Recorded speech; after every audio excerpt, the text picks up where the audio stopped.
ಓಂ ಶಾಂತಿ. ಇಂದಿನ ಮುರಳಿಯ ದಿನಾಂಕ 18/11/2024. ಪ್ರಾಪ್ತ ಮುರಳಿ ಓಂ ಶಾಂತಿ ಬಾಪ್ದಾದ ಮಧುಬನ. ಶಿವ ತಂದೆಯ ನೆನಪಿದೆಯೇ ಮಧುರ ಮಕ್ಕಳೇ? ತಂದೆಯು ಅವಿನಾಶಿ ವೈದ್ಯನಾಗಿದ್ದಾರೆ. ಅವರು ಒಂದೇ ಮಹಾಮಂತ್ರದಿಂದ ನಿಮ್ಮ ಎಲ್ಲ ದುಃಖವನ್ನು ದೂರ ಮಾಡಿಬಿಡುತ್ತಾರೆ. ಪ್ರಶ್ನೆ: ಮಾಯು ನಿಮ್ಮ ಮಧ್ಯದಲ್ಲಿ ಏಕೆ ವಿಘ್ನವನ್ನು ಹಾಕುತ್ತದೆ? ಯಾವುದಾದರೂ ಕಾರಣವನ್ನು ತಿಳಿಸಿ. ಉತ್ತರ: ಏಕೆಂದರೆ ನೀವು ಮಾಯೆಗೆ ಅತೀ ದೊಡ್ಡ ಗ್ರಾಹಕರಾಗಿದ್ದೀರಿ. ಅದರ ಗ್ರಾಹಕತನ ಸಮಾಪ್ತಿಯಾಗುವುದರಿಂದ ವಿಘ್ನ ಹಾಕುತ್ತದೆ. ಯಾವಾಗ ಅವಿನಾಶಿ ವೈದ್ಯ ನಿಮಗೆ ಔಷಧಿ ಕೊಡುವುದರಿಂದ ಮಾಯೆ ಕಾಯಿಲೆಯು ಉಲ್ಬಣವಾಗುತ್ತದೆ. ಆದ್ದರಿಂದ ವಿಘ್ನಗಳಿಗೆ ಭಯಪಡಬಾರದು. ಮನ್ಮನಾಭವಾದ ಮಂತ್ರದಿಂದ ಮಾಯು ಓಡಿ ಹೋಗುತ್ತದೆ. ಓಂ ಶಾಂತಿ. ತಂದೆಯು ಕುಳಿತು ಮಕ್ಕಳಿಗೆ ತಿಳಿಸುತ್ತಾರೆ, ಮನುಷ್ಯರು ಮನಃಶಾಂತಿ ಎಂದು ಹೇಳಿ ಕಷ್ಟಪಡುತ್ತಾರೆ. ಪ್ರತಿನಿತ್ಯ ಓಂ ಶಾಂತಿ ಎಂದು ಹೇಳುತ್ತಾರೆ. ಆದರೆ ಇದರ ಅರ್ಥವನ್ನು ತಿಳಿಯದ ಕಾರಣ ಶಾಂತಿಯನ್ನು ಬಿಡುತ್ತಾರೆ. ಹೇಳುತ್ತಾರೆ, ಐ ಆಮ್ ಆತ್ಮ, ಐ ಆಮ್ ಸೈಲೆನ್ಸ್. ನಾನು ಆತ್ಮನಾಗಿದ್ದೇನೆ, ನಾನು ಶಾಂತನಾಗಿದ್ದೇನೆ. ನಮ್ಮ ಸ್ವಧರ್ಮ ಶಾಂತಿಯಾಗಿದೆ. ನಂತರ ಸ್ವಧರ್ಮವೇ ಶಾಂತಿಯಾಗಿರುವಾಗ ಮತ್ತೆ ಶಾಂತಿಯನ್ನೇಕೆ ಬಿಡುತ್ತೀರಿ? ಅರ್ಥವನ್ನು ತಿಳಿಯದ ಕಾರಣ ಬಿಡುತ್ತಿರುತ್ತಾರೆ. ಇದು ರಾವಣ ರಾಜ್ಯವಾಗಿದೆ ಎಂದು ನೀವು ತಿಳಿದಿದ್ದೀರಿ. ಆದರೆ ರಾವಣನು ಇಡೀ ಪ್ರಪಂಚದ ಹಾಗೂ ವಿಶೇಷವಾಗಿ ಭಾರತದ ಶತ್ರುವಾಗಿದ್ದಾನೆಂದು ತಿಳಿದುಕೊಂಡಿಲ್ಲ. ಆದ್ದರಿಂದ ರಾವಣನನ್ನು ಸುಡುತ್ತಾರೆ. ಯಾರಾದರೂ ವರ್ಷ ಸುಡುವಂಥ ಮನುಷ್ಯರಿರುತ್ತಾರೇನು?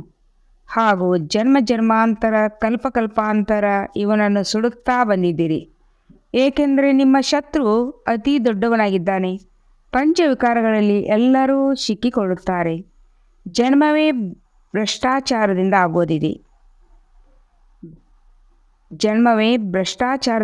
ಆಗುವುದರಿಂದ ಇದು ರಾವಣ ರಾಜ್ಯವಾಯಿತು. ಈ ಸಮಯದಲ್ಲಿ ಅಪಾರ ದುಃಖವಿದೆ. ದುಃಖಕ್ಕೆ ನಿಮಿತ್ತರಾದವರು ಯಾರು? ರಾವಣ. ದುಃಖಕ್ಕೆ ಕಾರಣ ಯಾರೆಂಬುದು ತಿಳಿದಿಲ್ಲ. ಇದು ರಾವಣನ ರಾಜ್ಯವಾಗಿದೆ. ಎಲ್ಲರಿಗೆ ದೊಡ್ಡ ಶತ್ರುವಾಗಿದ್ದಾನೆ. ಪ್ರತಿ ವರ್ಷದಲ್ಲಿ ಅವನ ಗೊಂಬೆಯನ್ನು ಮಾಡಿ ಸುಡುತ್ತಾರೆ. ದಿನೇ ದಿನೇ ಇನ್ನೂ ದೊಡ್ಡದವನಾಗಿ ಮಾಡುತ್ತಾ ಇರುತ್ತಾರೆ. ದುಃಖವೂ ಸಹ ಹೆಚ್ಚಾಗಿ ಬಿಡುತ್ತದೆ. ಇಷ್ಟೊಂದು ದೊಡ್ಡ ಸಾಧು ಸಂತ ಮಹಾತ್ಮರು ರಾಜರು ಮೊದಲಾದವರು ಇದ್ದಾರೆ. ಆದರೆ ಒಬ್ಬರಿಗೂ ರಾವಣನು ನಮ್ಮ ಶತ್ರು, ಅವನನ್ನು ವರ್ಷ ಸುಡುತ್ತೇವೆಂದು ತಿಳಿದಿಲ್ಲ. ಸುಟ್ಟ ನಂತರ ಖುಷಿಯನ್ನು ಆಚರಿಸುತ್ತಾರೆ.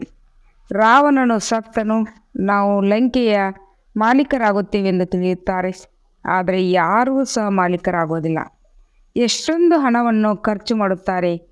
ತಂದೆಯು ತಿಳಿಸುತ್ತಾರೆ, ನಾನು ನಿಮಗೆ ಲೆಕ್ಕವಿಲ್ಲದಷ್ಟು ಹಣವನ್ನು ಕೊಟ್ಟೆನು, ಎಲ್ಲಿ ಕಳೆದುಕೊಂಡಿರಿ? ದಸರಾದಲ್ಲಿ ಲಕ್ಷಾಂತರ ರೂಪಾಯಿಗಳನ್ನು ಖರ್ಚು ಮಾಡುತ್ತೀರಿ. ರಾವಣನನ್ನು ಕೊಂದು ಲಂಕೆಯನ್ನು ಲೂಟಿ ಮಾಡುತ್ತಾರೆ. ಆದರೆ ರಾವಣನನ್ನು ಏಕೆ ಸುಡುತ್ತೇವೆಂದು ಸ್ವಲ್ಪವೂ ತಿಳಿದುಕೊಂಡಿಲ್ಲ. ಈ ಸಮಯದಲ್ಲಿ ಎಲ್ಲರೂ ವಿಕಾರಗಳ ಜೈಲಿನಲ್ಲಿ ಬಂಧಿತರಾಗಿದ್ದಾರೆ.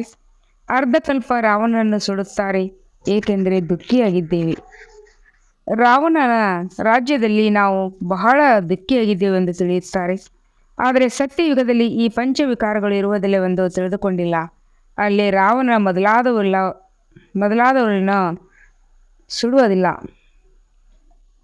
ಎಂದಿನಿಂದ ಸುಡುತ್ತಾ ಬಂದಿದ್ದೇವೆಂದು ನೀವು ಕೇಳಿದರೆ ಇದು ಅನಾದಿಯಿಂದ ನಡೆಯುತ್ತಾ ಬಂದಿದೆ ಎಂದು ಹೇಳುತ್ತಾರೆ.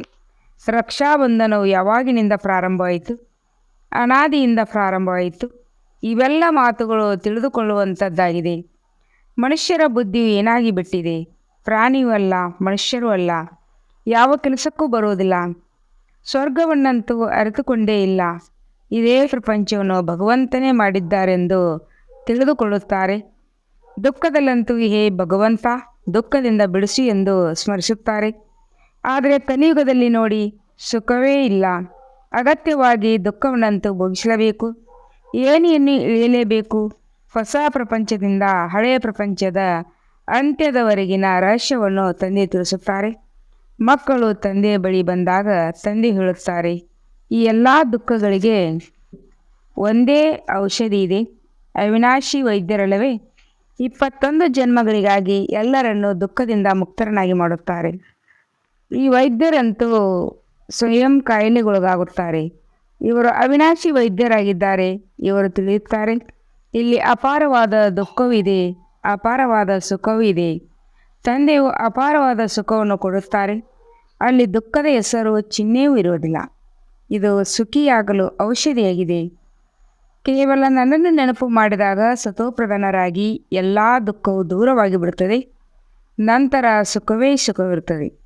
ತಂದೆಗೆ ದುಃಖಹರ್ತ ಸುಖಹರ್ತನೆಂದು ಗಾಯನ ಮಾಡಲಾಗುತ್ತದೆ. ಅರ್ಧಕಲ್ಪಕ್ಕಾಗಿ ನಿಮ್ಮೆಲ್ಲರ ದುಃಖಗಳು ದೂರವಾಗಿ ಬಿಡುತ್ತವೆ. ನೀವು ಕೇವಲ ನಿಮ್ಮನ್ನು ಆತ್ಮ ಎಂದು ತಿಳಿದು ತಂದೆಯ ನೆನಪು ಮಾಡಿ. ಇದು ಆತ್ಮ ಹಾಗೂ ಜೀವಗಳೆರಡರ ಆಟವಾಗಿದೆ. ನಿರಾಕಾರ ಆತ್ಮ ಅವಿನಾಶಿಯಾಗಿದೆ ಮತ್ತು ಸಾಕಾರ ಶರೀರ ವಿನಾಶಿಯಾಗಿದೆ. ಇದು ಇವೆರಡರ ಆಟವಾಗಿದೆ. ಈಗ ತಂದೆಯು ತಿಳಿಸುತ್ತಾರೆ, ದೇಹ ಸಹಿತ ಎಲ್ಲ ಸಂಬಂಧಗಳನ್ನು ಮರೆತು ಹೋಗಿ ಗೃಹಸ್ಥ ವ್ಯವಹಾರದಲ್ಲಿರುತ್ತಾ ನಾವೀಗ ಮನೆಗೆ ಹಿಂತಿರುಗಬೇಕೆಂದು ತಿಳಿದುಕೊಳ್ಳಿ. ಪತಿತರಂತೂ ಹೋಗಲು ಸಾಧ್ಯವಿಲ್ಲ. ಆದ್ದರಿಂದ ನನ್ನೊಬ್ಬನನ್ನೇ ನೆನಪು ಮಾಡಿದಾಗ ಸತ್ವಪ್ರಧಾನರಾಗುತ್ತೀರಿ. ತಂದೆಯ ಬಳಿ ಔಷಧಿ ಇದೆಯಲ್ಲವೇ? ಅದನ್ನು ಹೇಳುತ್ತೇನೆ. ಮಾಯವು ಅಗತ್ಯವಾಗಿ ವಿಘ್ನವನ್ನು ಹಾಕುತ್ತದೆ. ನೀವು ರಾವಣನ ಗ್ರಾಹಕರಲ್ಲವೇ? ಅದರ ಗ್ರಾಹಕತನವು ಬಿಡುವುದರಿಂದ ಸತಾಯಿಸುತ್ತದೆ. ತಂದೆಯು ತಿಳಿಸುತ್ತಾರೆ, ಇಲ್ಲಿ ಯಾವುದೇ ಔಷಧಿ ಇಲ್ಲ. ನೆನಪಿನ ಯಾತ್ರೆ ಔಷಧಿಯಾಗಿದೆ. ನೆನಪು ಮಾಡುವ ಪುರುಷಾರ್ಥ ಮಾಡಿದಾಗ ನಿಮ್ಮೆಲ್ಲ ದುಃಖವು ದೂರವಾಗಿ ಬಿಡುತ್ತದೆ. ಒಂದು ವೇಳೆ ನಿರಂತರವಾಗಿ ನನ್ನನ್ನು ನೆನಪು ಮಾಡಿದಾಗ ನಿಮ್ಮೆಲ್ಲ ದುಃಖಗಳು ದೂರವಾಗಿ ಬಿಡುತ್ತವೆ. ಕೆಲವರು ಭಕ್ತಿ ಮಾರ್ಗದಲ್ಲಿ ನಿರಂತರವಾಗಿ ಜಪ ತಪ ಮಾಡುತ್ತಿರುತ್ತಾರೆ. ಒಂದಲ್ಲ ಒಂದು ರಾಮಮಂತ್ರವನ್ನು ಜಪಿಸುತ್ತಿರುತ್ತಾರೆ. ಅವರಿಗೆ ಗುರುವಿನಿಂದ ಮಂತ್ರವು ಸಿಕ್ಕಿರುತ್ತದೆ. ದಿನಕ್ಕೆ ಎಷ್ಟು ಬಾರಿ ಮಂತ್ರವನ್ನು ಜಪಿಸಬೇಕೆಂಬುದು ಎಂದು ಜಪಿಸುತ್ತಾರೆ. ಅದನ್ನು ರಾಮನಾದ ಮಾಲೆಯನ್ನು ಜಪಿಸುವುದೆಂದು ಹೇಳುತ್ತಾರೆ. ಇದನ್ನೇ ರಾಮನಾಮದ ದಾನವೆಂದು ಕರೆಯುತ್ತಾರೆ. ಇಂಥ ಅನೇಕ ಸಂಸ್ಥೆಗಳು ಮಾಡಲ್ಪಟ್ಟಿವೆ. ಅಲ್ಲಿ ರಾಮನಾಮನೆಂದು ಜಪಿಸುತ್ತಿರುತ್ತಾರೆ. ಜಗಳವೇನೂ ಮಾಡುವುದಿಲ್ಲ. ವ್ಯಸ್ತರಾಗಿರುತ್ತಾರೆ. ಯಾರಾದರೂ ಏನಾದರೂ ಹೇಳಿದರೂ ಪ್ರತ್ಯುತ್ತರವನ್ನು ಕೊಡುವುದಿಲ್ಲ. ಅದರಲ್ಲಿ ಕೆಲವರು ಮಾತ್ರವೇ ಹಿಂತಿರುಗುತ್ತಾರೆ. ಇಲ್ಲಿ ತಂದೆಯು ಪುನಃ ತಿಳಿಸುತ್ತಾರೆ, ರಾಮ ಎಂದು ಬಾಯಿಂದ ಜಪಿಸುವ ಅವಶ್ಯಕತೆ ಇಲ್ಲ. ಇಲ್ಲಂತೂ ಕೇವಲ ನಿರಂತರವಾಗಿ ತಂದೆಯ ನೆನಪು ಮಾಡುತ್ತೀರಿ. ತಂದೆಯು ತಿಳಿಸುತ್ತಾರೆ, ನಾನಂತೂ ರಾಮನಲ್ಲ, ಅವರಿಗಂತೂ ರಾಜ್ಯವಿತ್ತು. ಈ ರಾಮನಂತೂ ಜಪಿಸುವ ಅವಶ್ಯಕತೆ ಇಲ್ಲ. ಈಗ ತಂದೆಯು ತಿಳಿಸುತ್ತಾರೆ, ಭಕ್ತಿ ಮಾರ್ಗದಲ್ಲಿ ಎಲ್ಲದರ ಸ್ಮರಣೆ ಮಾಡುತ್ತಾ ಪೂಜೆ ಮಾಡುತ್ತಾ ನೀವು ಏನೇನು ಇಳಿಯುತ್ತಾ ಬಂದಿದ್ದೀರಿ. ಏಕೆಂದರೆ ಇದೆಲ್ಲವೂ ಅಸತ್ಯವಾದುದಾಗಿದೆ. ಒಬ್ಬ ತಂದೆಯೇ ಸತ್ಯವಾಗಿದ್ದಾರೆ. ಅವರು ನೀವು ಮಕ್ಕಳಿಗೆ ಕುಳಿತು ತಿಳಿಸುತ್ತಾರೆ, ಇದು ಎಂಥ ಮರೆಯುವ ಆಟವಾಗಿದೆ. ಯಾವ ತಂದೆಯಿಂದ ಇಷ್ಟೊಂದು ಬೇಹದ್ದಿನ ಆಸ್ತಿಯು ಸಿಗುತ್ತದೆ? ಆ ತಂದೆಯನ್ನು ನೆನಪು ಮಾಡಿದಾಗ ಅವರ ಚೇಹರೆ ಪ್ರಕಾಶಿಸುತ್ತಿರುತ್ತದೆ. ಖುಷಿಯಲ್ಲಿ ಚೇಹರೆಯು ಹರಿದು ಬಿಡುತ್ತದೆ. ಮುಖದಲ್ಲಿ ಮುಗುಳ್ನಗೆ ಇರುತ್ತದೆ. ತಂದೆಯನ್ನು ನೆನಪು ಮಾಡುವುದರಿಂದ ನಾವು ಹೀಗೆ ಆಗುತ್ತೇವೆ ಎಂದು ನೀವು ತಿಳಿದುಕೊಂಡಿದ್ದೀರಿ. ಅರ್ಧಕಲ್ಪಕ್ಕಾಗಿ ನಮ್ಮೆಲ್ಲ ದುಃಖಗಳು ದೂರವಾಗಿ ಬಿಡುತ್ತವೆ. ತಂದೆಯು ಕೃಪೆಯನ್ನು ತೋರುತ್ತಾರೆಂದಲ್ಲ, ನಾವೆಷ್ಟು ತಂದೆಯ ನೆನಪು ಮಾಡುತ್ತೇವೆ ಅಷ್ಟು ಸುಖಪ್ರಧಾನರಾಗುತ್ತೇವೆಂದು ತಿಳಿಯಲೇಬೇಕಾಗಿದೆ. ವಿಶ್ವದ ಮಾಲೀಕರಾದ ಈ ಲಕ್ಷ್ಮೀನಾರಾಯಣರು ಎಷ್ಟೊಂದು ಹರ್ಷಿತ ಮುಖಿಗಳಾಗಿದ್ದಾರೆ. ಹೀಗೆ ಆಗಬೇಕಾಗಿದೆ. ಬೇಹದ್ದಿನ ತಂದೆಯನ್ನು ನೆನಪು ಮಾಡಿದಾಗ ನಾವು ಪುನಃ ವಿಶ್ವದ ಮಾಲೀಕರಾಗುತ್ತೇವೆಂದು ಅಂತರ್ಯದಲ್ಲಿಯೇ ಖುಷಿಯಾಗುತ್ತದೆ. ಆತ್ಮವು ಈ ಖುಷಿಯ ಸಂಸ್ಕಾರವನ್ನು ತನ್ನ ಜೊತೆ ತೆಗೆದುಕೊಂಡು ಹೋಗುತ್ತದೆ. ನಂತರ ಸ್ವಲ್ಪ ಸ್ವಲ್ಪವೇ ಕಡಿಮೆಯಾಗುತ್ತಾ ಬರುತ್ತದೆ. ಈ ಸಮಯದಲ್ಲಿ ನಿಮಗೆ ಮಾಯವು ಬಹಳ ಸತಾಯಿಸುತ್ತದೆ. ನಿಮ್ಮ ನೆನಪನ್ನು ಮರೆಸಲು ಪ್ರಯತ್ನಪಡಿಸುತ್ತದೆ. ಆಗ ಸದಾ ಹರ್ಷಿತ ಮುಖಿಗಳಾಗಲು ಸಾಧ್ಯವಿಲ್ಲ. ಅಗತ್ಯವಾಗಿ ಯಾವುದಾದರೂ ಸಮಯದಲ್ಲಿ ದುಃಖಿತರಾಗುತ್ತೀರಿ. ಮನುಷ್ಯರು ಕಾಯಿಲೆಗೊಳಗಾದಾಗ ಶಿವತಂದೆಯ ನೆನಪು ಮಾಡಲು ಹೇಳುತ್ತಾರೆ. ಆದರೆ ಶಿವತಂದೆಯು ಯಾರಾಗಿದ್ದಾರೆಂಬುದನ್ನೇ ತಿಳಿದಿದ್ದಾಗ ಏನೆಂದು ತಿಳಿದು ನೆನಪು ಮಾಡಲಿ? ಏಕೆ ನೆನಪು ಮಾಡಲಿ? ನೀವು ಮಕ್ಕಳಂತ ತಿಳಿದುಕೊಂಡಿದ್ದೀರಿ. ತಂದೆಯನ್ನು ನೆನಪು ಮಾಡುವುದರಿಂದ ನಾವು ತಮೋಪ್ರಧಾನರಿಂದ ಸತೋಪ್ರಧಾನರಾಗುತ್ತೇವೆ. ದೇವಿ ದೇವತೆಗಳು ಸತೋಪ್ರಧಾನರಾಗಿದ್ದಾರಲ್ಲವೇ, ಅದನ್ನು ದೈವಿ ಪ್ರಪಂಚವೆಂದು ಕರೆಯಲಾಗುವುದು. ಮನುಷ್ಯರ ಪ್ರಪಂಚವೆಂದು ಅದಕ್ಕೆ ಕರೆಯುವುದಿಲ್ಲ. ಅಲ್ಲಿ ಮನುಷ್ಯರ ಹೆಸರೇ ಇರುವುದಿಲ್ಲ. ಇವರು ದೇವತೆಗಳೆಂದು ಕರೆಯುತ್ತಾರೆ. ಅದು ದೈವಿ ಪ್ರಪಂಚವಾಗಿದೆ. ಇದು ಮನುಷ್ಯರ ಪ್ರಪಂಚವಾಗಿದೆ. ಇವೆಲ್ಲವೂ ತಿಳಿದುಕೊಳ್ಳುವ ಮಾತುಗಳಾಗಿವೆ. ತಂದೆಯು ತಿಳಿಸುತ್ತಾರೆ. ತಂದೆಗೆ ಜ್ಞಾನಸಾಗರನೆಂದು ಕರೆಯಲಾಗುವುದು. ತಂದೆಯು ಅನೇಕ ರೀತಿಯಾಗಿ ತಿಳುವಳಿಕೆಯನ್ನು ಕೊಡುತ್ತಿರುತ್ತಾರೆ. ನಂತರ ಅಂತ್ಯದಲ್ಲಿ ಮಹಾಮಂತ್ರವನ್ನು ಕೊಡುತ್ತಾರೆ. ತಂದೆಯನ್ನು ನೆನಪು ಮಾಡಿದಾಗ ನೀವು ಸತೋಪ್ರಧಾನರಾಗಿ ಬಿಡುತ್ತೀರಿ ಹಾಗೂ ನಿಮ್ಮೆಲ್ಲ ದುಃಖಗಳು ದೂರವಾಗಿಬಿಡುತ್ತವೆ. ಕಲ್ಪದ ಮೊದಲು ಸಹ ನೀವು ದೇವಿ ದೇವತೆಗಳಾಗಿದ್ದವರು. ನಿಮ್ಮ ಗುಣಗಳು ದೇವತೆಯಂತೆ ಇತ್ತು. ಅಲ್ಲಿ ಯಾರೂ ಸಹ ಉಲ್ಟಾ ಸುಲ್ಟಾ ಮಾತನಾಡುತ್ತಿರಲಿಲ್ಲ.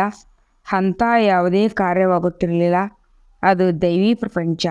ಇದು ಮಾನವರ ಪ್ರಪಂಚವಾಗಿದೆ. ಅಂತರವಂತೂ ಇದೆಯಲ್ಲವೇ. ತಂದೆಯು ಈ ಕುಳಿತು ತಿಳಿಸುತ್ತಾರೆ. ದೈವಿ ಪ್ರಪಂಚಕ್ಕೆ ಲಕ್ಷಾಂತರ ವರ್ಷವೆಂದು ಮನುಷ್ಯರು ತಿಳಿಸುತ್ತಾರೆ. ಇಲ್ಲಿ ಯಾರನ್ನೂ ದೇವತೆ ಎಂದು ಕರೆಯುವುದಿಲ್ಲ. ದೇವತೆಗಳಂತೂ ಸ್ವಚ್ಛವಾಗಿರುತ್ತಾರೆ. ದೇವತೆಗಳಿಗೆ ಮಹಾನ್ ಆತ್ಮನೆಂದು ಕರೆಯಲಾಗುತ್ತದೆ. ಮನುಷ್ಯರಿಗೆಂದು ಸಹ ಈ ರೀತಿ ಹೇಳಲಾಗುವುದಿಲ್ಲ. ಇದು ರಾವಣ ಪ್ರಪಂಚವಾಗಿದೆ. ರಾವಣನು ಅತೀ ದೊಡ್ಡ ಶತ್ರುವಾಗಿದ್ದಾನೆ. ಇವನಂತನ ಶತ್ರು ಯಾರೂ ಸಹ ಇರಲು ಸಾಧ್ಯವಿಲ್ಲ. ನೀವು ಪ್ರತಿ ವರ್ಷ ರಾವಣನನ್ನು ಸುಡುತ್ತೀರಿ. ಅವನು ಯಾರು ಎಂದು ಯಾರಿಗೂ ತಿಳಿಯದು. ಅವನಂತೂ ಮನುಷ್ಯನಲ್ಲ. ಇದು ಪ್ರಪಂಚ ಪಂಚವಿಕಾರವಾಗಿದೆ. ಆದ್ದರಿಂದ ಇದನ್ನು ರಾವಣನ ರಾಜ್ಯವೆಂದು ಕರೆಯಲಾಗುವುದು. ಪಂಚವಿಕಾರಗಳ ರಾಜ್ಯವಿದೆಯಲ್ಲವೇ ಅಂದಾಗ ಎಲ್ಲದರಲ್ಲಿಯೂ ಪಂಚವಿಕಾರಗಳಿವೆ. ಇದು ದುರ್ಗತಿ ಹಾಗೂ ಸದ್ಗತಿ ಆಟವನ್ನು ಮಾಡಲ್ಪಟ್ಟಿವೆ. ನಿಮಗೀಗ ಸದ್ಗತಿಯ ಸಮಯ ತಂದೆಯನ್ನು ತಿಳಿಸುತ್ತದೆ. ದುರ್ಗತಿಯನ್ನು ತಿಳಿಸಿದ್ದಾರೆ. ನೀವು ಶ್ರೇಷ್ಠರಾಗುತ್ತೀರಿ ಅಂದಾಗ ನಂತರ ಕೆಳಗಿರುತ್ತೀರಿ. ಶಿವ ಜಯಂತಿಯು ಸಹ ಭಾರತದಲ್ಲಿ ಆಗುತ್ತದೆ. ರಾವಣನ ಜಯಂತಿಯು ಸಹ ಭಾರತದಲ್ಲಿ ಆಗುತ್ತದೆ. ಅರ್ಧಕಲ್ಪ ದೈವಿ ಪ್ರಪಂಚ ಶ್ರೀ ಲಕ್ಷ್ಮೀನಾರಾಯಣರ ರಾಮ್ ಸೀತೆಯರ ರಾಜ್ಯವು ನಡೆಯುತ್ತದೆ. ಈಗ ನೀವು ಮಕ್ಕಳು ಎಲ್ಲರ ಜೀವನ ಚರಿತ್ರೆಯನ್ನು ತಿಳಿದುಕೊಂಡಿದ್ದೀರಿ. ಎಲ್ಲವೂ ನಿಮ್ಮದೇ ಮಹಿಮೆಯಾಗಿದೆ.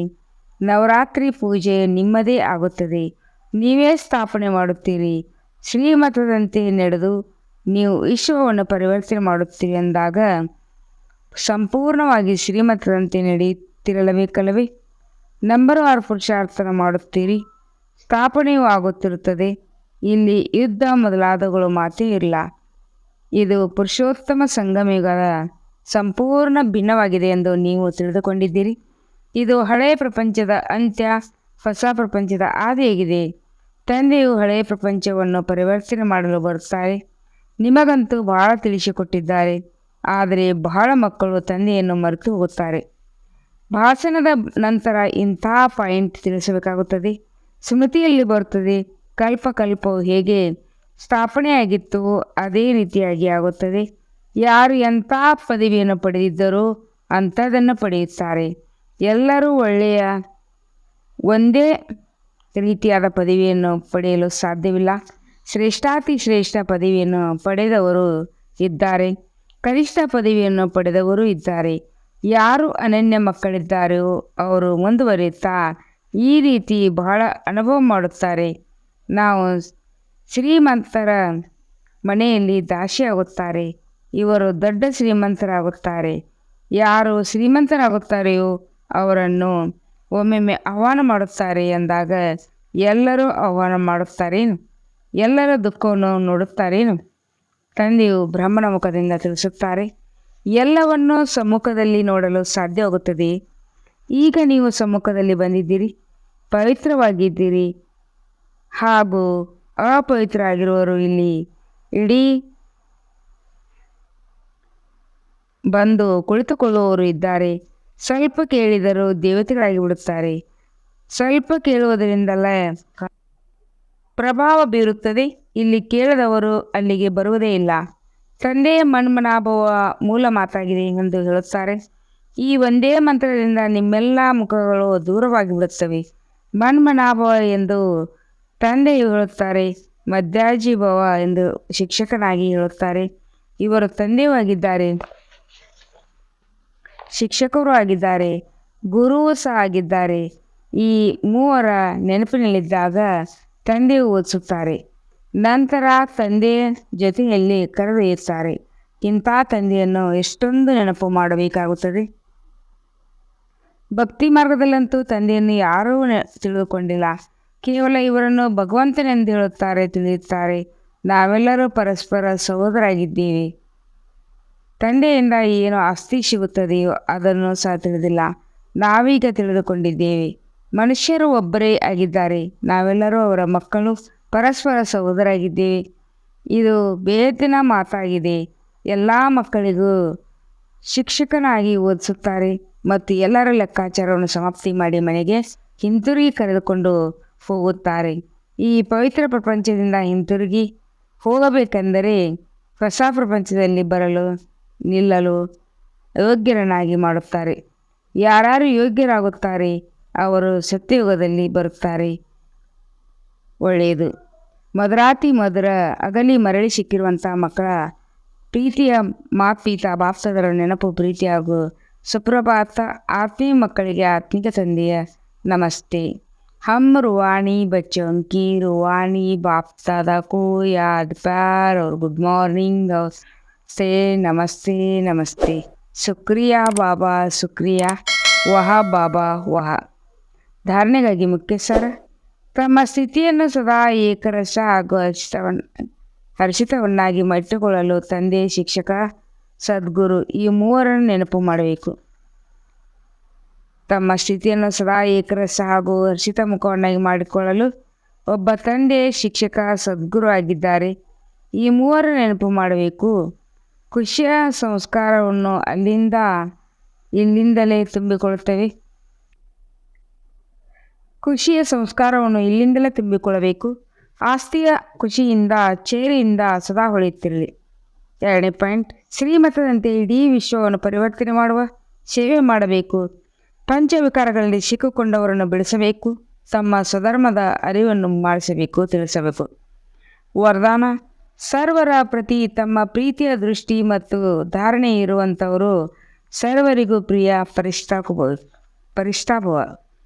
ಸ್ವಪ್ನದಲ್ಲಾದರೂ ಸಹ ಯಾರ ಬಳಿಯಾದರೂ ಪರಿಷ್ಠ ಬರುತ್ತದೆ ಅಂದರೆ ಎಷ್ಟು ನಿಜವಾಗುವುದು. ಪರಿಷ್ಠ ಅರ್ಥ ಸರ್ವರಿಗೂ ಪ್ರಿಯ, ಹದ್ದಿನ ಪ್ರಿಯ ಅಲ್ಲ, ಬೇಹದ್ದಿನ ಪ್ರಿಯ. ಯಾರು ಪ್ರೀತಿ ಮಾಡುತ್ತಾರೆ ಅವರಿಗೆ ಪ್ಯಾರ ಅಲ್ಲ, ಆದರೆ ಅವರಿಗೆ ದಯಾ ಪ್ರೀತಿ. ಯಾರು ಎಂಥ ಆತ್ಮರೇ ಆಗಿರಬಹುದು, ಆದರೆ ನಿಮ್ಮ ದೃಷ್ಟಿ, ನಿಮ್ಮ ಭಾವನೆ ಪ್ರೀತಿಯಾಗಿರಲಿ. ಇದಕ್ಕೆ ಹೇಳಲಾಗುವುದು ಸರ್ವರಿಗೂ ಪ್ರಿಯ. ಯಾರೇ ನಿಂದನೆ ಮಾಡಲಿ, ತಿರಸ್ಕಾರ ಭೋಗಿಸಲಿ, ಆದರೂ ಸಹ ಅವರ ಪ್ರತಿ ಪ್ರೀತಿ ಹಾಗೂ ಕಲ್ಯಾಣದ ಭಾವನೆ ಉತ್ಪನ್ನವಾಗಲಿ, ಏಕೆಂದರೆ ಆ ಸಮಯದಲ್ಲಿ ಅವರು ಪರವಶವಾಗಿರುತ್ತಾರೆ. ಶ್ಲೋಗನ್ನ: ಯಾರು ಸರ್ವ ಪ್ರಾಪ್ತಿಗಳಿಂದ ಸಂಪನ್ನರಾಗಿದ್ದಾರೆ ಅವರೇ ಸದಾ ಹರ್ಷಿತ, ಸದಾ ಖುಷಿ ಮಾತ್ರ. ಯಾರು ಸರ್ವಗುಣ ಸಂಪನ್ನಗಳಿಂದ ಸಂಪೂರ್ಣರಾಗಿದ್ದಾರೆ ಅವರೇ ಸದಾ ಹರ್ಷಿತ, ಸದಾ ಖುಷಿ ಮತ್ತು ಅದೃಷ್ಟಶಾಲಿಗಳಾಗಿರುತ್ತಾರೆ. ಓಂ ಶಾಂತಿ.